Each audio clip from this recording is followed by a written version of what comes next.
खुदावंद कहता है, जिससे मैं मूसा के साथ था उसी तरह मैं तेरे साथ भी रहूँगा।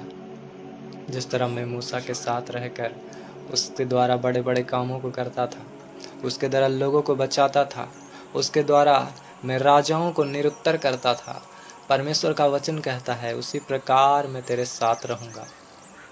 परमेश्वर ने जिस तरह मूसा को इस्तेमाल किया, उसे राजाओं के बीच में खड़ा किया, उसी प्रकार वो कहता है कि आपको और हमें भी वो उसी तरह करना चाहता है, उसी तरह हमें यूज़ करना चाहता है।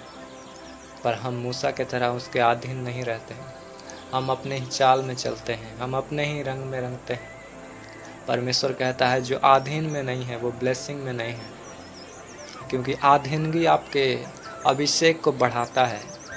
अधीन रहना आपको बंधनों से छुड़ाता है। जब हम परमेश्वर के और उसके वचन के अधीन रहते हैं, उसके लोगों के, उसके दासों के अधीन रहते हैं, तो परमेश्वर हमें भी छुड़ाता है, उसी अभिषेक से हमें भरता है जो उसके दास के ऊपर है।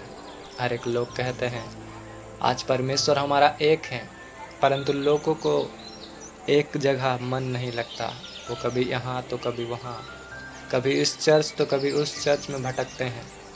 परंतु परमेश्वर का आत्मा कहता है जो कोई एक जगह स्थिर रहता है, परमेश्वर का आत्मा उससे काम करता है, उसके जीवन में काम करता है, उससे यूज़ करता है।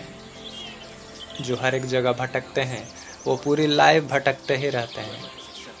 उनका कहना है कि परमेश्वर तो एक है, हर एक दास एक हैं, तो हम किसी को भी सुने, किसी को भी देखें, क्या फ़र्क पड़ता है। परंतु वचन कहता है ऐसा नहीं। उसने एक कलीसिया हमें दिया है और कलीसिया के अंदर हमें रखा है, और उस कलीसिया के विज़न को हमें आगे ले जाने के लिए उस कलीसिया में जोड़ा है, ताकि हम उस कलीसिया के अगुवे को फॉलो करें और उस कलीसिया की बढ़ोतरी का कारण बने। हम अपने हिसाब से, हम अपने द्वारा काम नहीं कर सकते, अपने मन के इमोशन के अनुसार काम नहीं कर सकते, वरना हम फलवंत नहीं होते, वरना हम ब्लेस नहीं हो पाते। बाइबल में आप जब देखते हो, जिसने भी जो भी दासों को फॉलो किया वो उसी का मसा पाया। जिस तरह हम ये मूसा को देखें तो मूसा को यहोशू ने फॉलो किया और लास्ट में मूसा के तरह ही वो भी काम करता रहा। जिस तरह मूसा इस्राएलियों को लेकर चला, उस तरह यहोशू भी इस्राएलियों को लेकर चला। जिस तरह मूसा ने समुद्र को दो भाग किया, उसी प्रकार यहोशू ने भी समुद्र को, एक नदी को दो भाग किया, पानी को बीच से फाड़ा। जब हम शमूएल के लाइफ में देखते हैं तो उसका जो मेंटर था एली, जिस तरह उसके एली के शब्दों को परमेश्वर पूरा करता था, उसी तरह शमूएल के शब्दों को भी यहोवा पूरा करता था। अगर एली के शब्दों को पूरा यहोवा ना करता तो जब हन्ना प्रार्थना कर रही थी तो एली ने कहा अगले साल तेरा बच्चा होगा, और उसी तरह एग्जैक्ट हन्ना का बच्चा हुआ और शमूएल पैदा हुआ। उसी प्रकार बाइबल कहता है कि शमूएल भी एली की तरह काम करने लगा। एली के दो बच्चे बिगड़े थे, शमूएल का भी दो बच्चा बिगड़ा था, उसके भी संतान बिगड़े थे। जिस तरह एली के बेटे बुराई करते थे, उसी प्रकार शमूएल के भी बेटे बुराई करते थे। वो अभिषेक ट्रांसफ़र हुआ, जिसके साथ हम रहते हैं वो अभिषेक ट्रांसफ़र होता है। जिस पास्टर के अधीन में रहते हैं उस पास्टर का अभिषेक ट्रांसफ़र होता है। लोग कहते हैं कुछ भी नहीं होता, हम सब जगह जाएंगे, परंतु लोग नहीं जानते कि जो सब जगह जाते हैं वो भरमाए जाते हैं, वो कुछ नहीं कर पाते, वो कहीं नहीं बढ़ पाते। हालेलुया। उसी प्रकार जीसस के भी हम जब देखें तो जिस तरह जीसस लोगों के जीवन में काम करते थे, लोगों को हील करते थे, चंगाई देते थे, उसी प्रकार देखें तो बाइबल में उसके प्रेरित, उसके चेले लोग भी उसी प्रकार के काम करने लगे। जिस तरह यीशु के कपड़ों को छूकर लोग चंगे होते थे, उसी प्रकार पौलुस के भी कपड़ों से लोग चंगे हुआ करते थे। ये मेरे दोस्तों, हम किस मेंटर के अधीन रहते हैं ये फ़र्क पड़ता है। हम हर एक के अधीन नहीं हो सकते, हम हर एक को फॉलो नहीं कर सकते। हमारा परमेश्वर एक है, हमारा कलीसिया एक होना चाहिए, हमारा मेंटर एक होना चाहिए। जिस अभिषेक में हम बढ़ना चाहते हैं वो अभिषेक वो पास्टर के द्वारा हमारे जीवन में उतरता है। आज लोग पास्टरों की बुराई करते हैं। शैतान आपके जीवन से पास्टरों की बुराई करवाता है, अभिषेक लोगों की निंदा करवाता है। क्यों? क्योंकि वो नहीं चाहता कि आप अभिषेक में बढ़ो, आप अभिषेक लोगों के साथ रहो, अभिषिक्त जनों की संगति में रहो।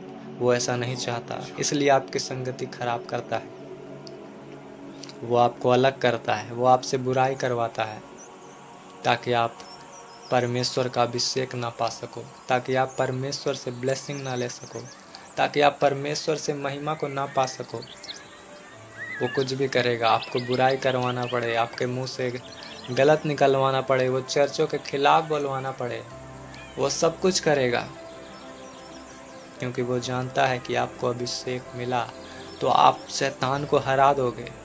इसलिए वो आपको अधीन नहीं होने देता, इसलिए वो आपको एक चर्च के मेंटर के अधीन नहीं होने देता। सच्ची कलीसियाओं से वो आपको अलग करता है, पर आप जानते नहीं, लोग नहीं जानते और शैतान के भरमाए में भरमा जाते हैं।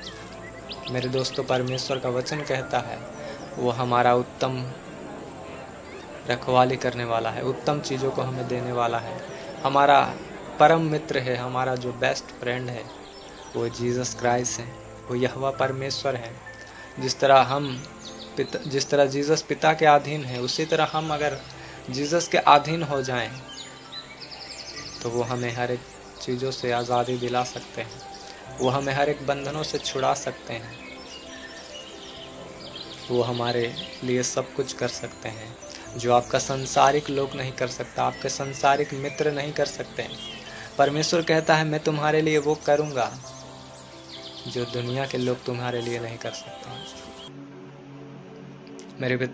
मेरे प्यारो, मैं आपको एक टेस्टमनी बताने जा रहा हूँ। जब मैं मसीह में नया था, जब मैं परमेश्वर के वचनों को सीख रहा था, जब मैंने परमेश्वर को जब एक्सेप्ट किया, तो उस टाइम हमारा संगति जो संसारिक लोगों से था वो अलग हुआ, बातें कम हुआ, रिश्ता कम हुआ, लोग कम हुए। क्योंकि जब आप मसीह में आते हैं तो लोग आपसे अलग होते हैं या आप ही लोगों से अलग हो जाते हैं।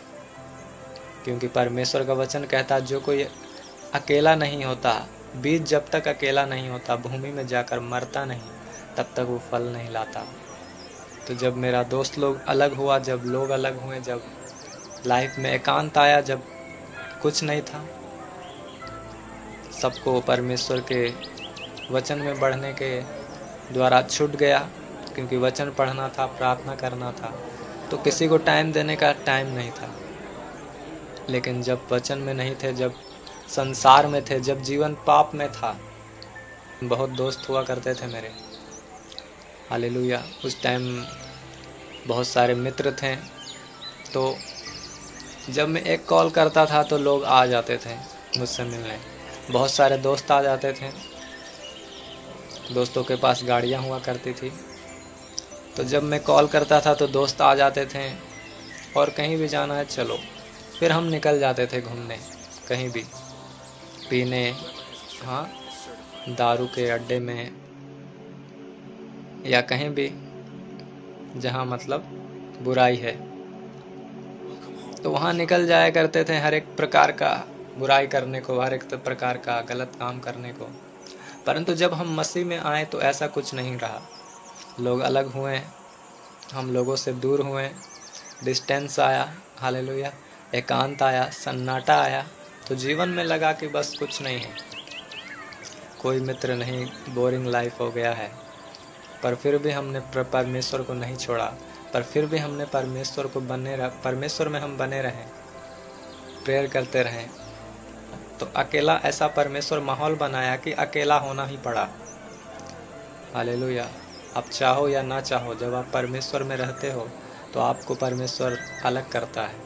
एक दिन जब हम सो रहे थे में, तो परमेश्वर का दर्शन आता है, और परमेश्वर का वचन कहता है कि हम परमेश्वर का दर्शन में फिर वो दोस्तों के जगह परमेश्वर अपना दूत भेजते हैं।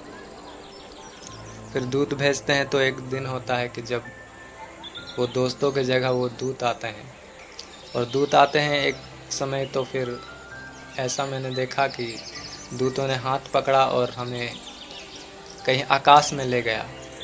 आकाश में ले गया, हम नींद में और समझ नहीं पा रहे हैं कि क्या हो रहा है, बस लग रहा है कि समझ रहे हैं कि उड़ रहे हैं हम। हालेलुया। तो ऐसा दर्शन हुआ, तो उड़ रहे हैं, बट कोई हाथ पकड़ के उड़ा रहा है और ले चल रहा है, चल रहे हैं, बस कहाँ है पता नहीं। और देख रहे हैं कौन पकड़ रहा है हाथ, तो कोई दिख तो नहीं रहा है, किसी का पता तो नहीं चल रहा है। तो इतना तो बाइबल में हम बढ़ चुके थे कि पता चल रहा था कि जहाँ समझ चुके थे कि दूत ही है, कोई परमेश्वर ही है। तो एक ले गया वो बड़ा सा, फिर हम अलग जगह आए, बड़ा गार्डन देखा आकाश में, कहीं गोल्ड का, कहीं अजीब अजीब टाइप का गार्डन, अजीब अजीब टाइप का फ्रूट्स, अजीब अजीब टाइप का बड़ा सा एक गेट था, और एक बड़ा सा रथ में हमें बैठाया गया।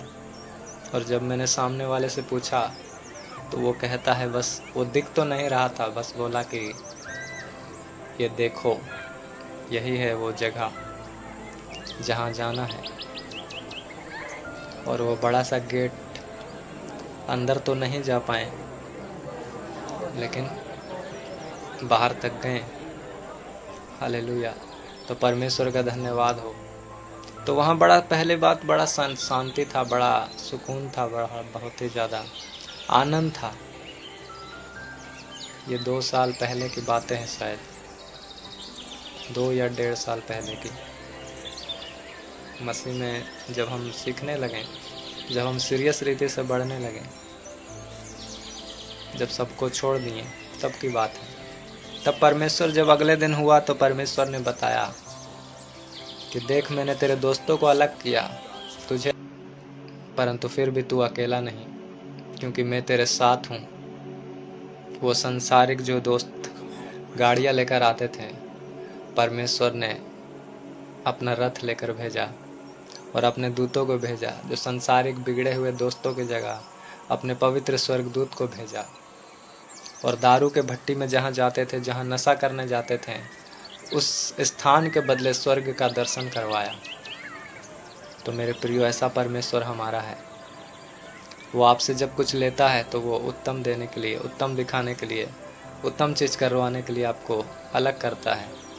तो सोचो, आप क्या खोते हो संसार के लोगों को, जो संसारिक है, जो दुनिया में है, जो पाप में है। लोग खोना नहीं चाहते उनको भी, लेकिन बाइबल कहता है जब आप उनको खोओगे तब आपको एक विज़न मिलेगा, तब परमेश्वर का प्रेजेंस आपके ऊपर होगा। मेरा फर्स्ट मसीह में आया हुआ एक्सपीरियंस था, जो खुदा ने करवाया। उसके बाद खुदा का उपस्थिति मेरे संग रहा। उसके बाद हालेलुया, उसके बाद परमेश्वर का संगति मेरे साथ रहा। परमेश्वर का प्रेजेंस फिर मुझे फील होने लगा। परमेश्वर ने वचन में कैसे बढ़ना है, कैसे संगति में रहना है, कैसे मेंटर को फॉलो करना है, वो सब उसने गाइड किया, वो सब उसने स्वर्ग से प्रोवाइड किया। कुछ भी मैंने खुद से नहीं ढूंढा कि मैं इस पास्टर के अधीन रहूँगा या उस, बस मैं परमेश्वर से पूछता गया, परमेश्वर बताता गया, परमेश्वर देता गया। हालेलुया। उस टाइम सोशल मीडिया नहीं था, मेरा इंस्टाग्राम नहीं था, मैं कुछ पोस्ट नहीं करता था कहीं, कुछ भी मुझे पता नहीं था मसीह के बारे में। तो मेरा कुछ नहीं था, ना इंटरनेट पर कोई दोस्त थे, ना रियल लाइफ में दोस्त बने, मतलब छूट गए। तो एकांत जब हुआ तब परमेश्वर का दूत प्रेजेंस, उपस्थिति आया। फिर जब मैं वीडियोस बनाने लगा, फिर परमेश्वर ने भेद दिया। तो जब मैं वीडियोस बनाता था, परमेश्वर का एडिटिंग करता था, तो ऐसा फील प्रेजेंस, परमेश्वर की उपस्थिति महसूस होने लगा कि परमेश्वर मेरे बगल में बैठे हैं। और जैसे मैं झुककर एडिटिंग कर रहा हूँ बस, तो परमेश्वर भी साइड में बैठकर वो भी देख रहे हैं, वो भी मेरे कंधे पर हाथ लगाए हुए हैं। तो ऐसा प्रेजेंस फिर परमेश्वर का उपस्थिति रहने लगा, और वो उपस्थिति आज तक मौजूद है। वैसा प्रेजेंस आज तक फील होता है परमेश्वर, क्योंकि जब आज मैं प्रेयर में था अभी, तो परमेश्वर का एकदम से मेरा कुछ अलग माइंड चल रहा था, अलग प्रार्थना चल रहा था। तो परमेश्वर ने बोला यहोशू की पुस्तक खोल। और जब मैंने यहोशू की पुस्तक को खोला, वहाँ लिखा, परमेश्वर ने कहा, मैं न तुझे छोड़ूंगा न त्यागूंगा। हालेलुया। उसने कहा, जैसे मैं यह मूसा के संग संग था, इसलिए उसी तरह मैं तुम्हारे संग भी रहूंगा। हर एक जगह जहाँ तू जाएगा वहाँ मैं तेरे संग हूँगा।